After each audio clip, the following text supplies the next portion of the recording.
This is the biggest guy the world has ever seen touch a basketball. Is it even legal for this dude to be 6'10", 500 pounds and play basketball? This is a man so powerful even LeBron would be afraid, moving around the court like Steph, with handles like Iverson. To be honest, I've never seen anything like Troy Escalade Jackson.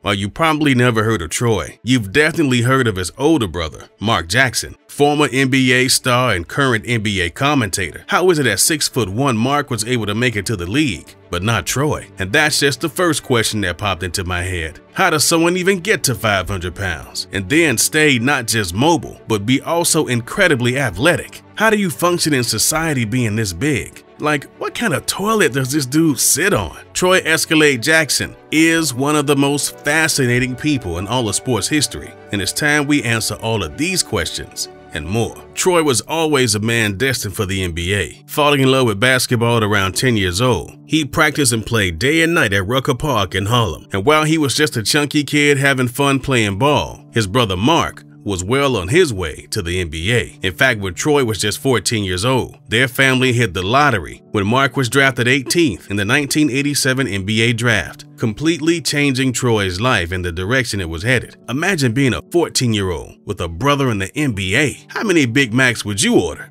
Because Troy started ordering a lot.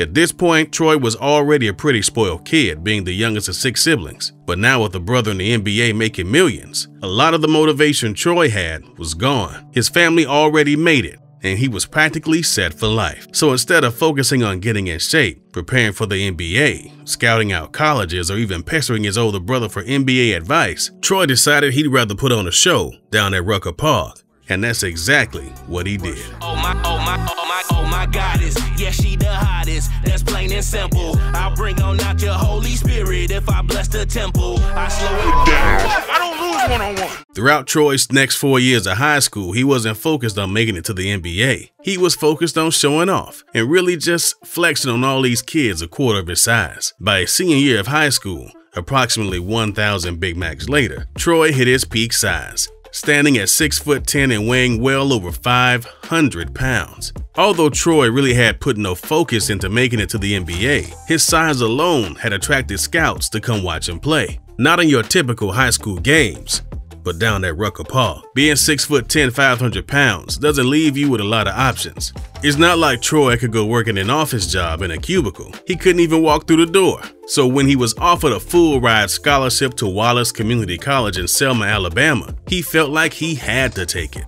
What else could he do other than make it to the NBA? Proving there was more than enough room for a 500-pound player in college, Troy performed well past expectations. While he wasn't playing at the highest levels of college ball, Troy's complete disregard for the multiple defenders on him solidified a long-term spot on the roster, finally catching the eye of a Division I school after he received all-region honors as a sophomore.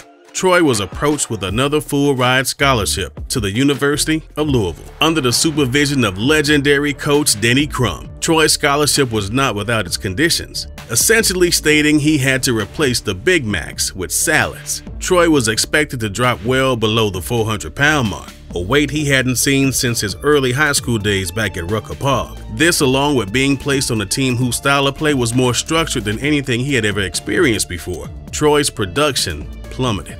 No longer having extra weight to put to use, he was now a big man on a roster who frankly saw him as a freak. Playing only 20 games over his 2-year stint at Louisville, the only thing Troy gained from his experience was a bachelor's degree in communications. Depressed and down on his luck, Troy turned to the one thing he loved more than being at Rucker Park: his love for the McDonald's Big Mac. Going to the same McDonald's he had gone to as a kid in Harlem, Troy was out of college, back in town, and back on his way to 500 pounds. With time on his hands, Troy quickly found himself a spot playing with the Harlem Globetrotters. Now, Troy would only play alongside them for a brief period, but he had no idea that his next big opportunity was just around the corner. While Troy was busy dunking on some 100-pound kids down at Rucker Park, right down the street was a small sports gear company, a company known as And1. Now, at the time, And1 was in its infancy, and as a company, they were looking for any way to market their sports apparel. And that's when a tape landed on their desk, showing off some local street ball highlights.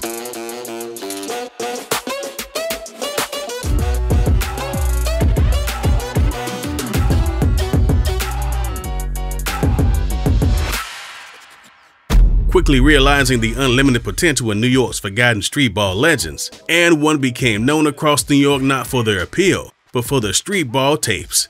Starting out as a gimmicky tape, and one mixtape volume 1 was given out if you bought $100 of apparel.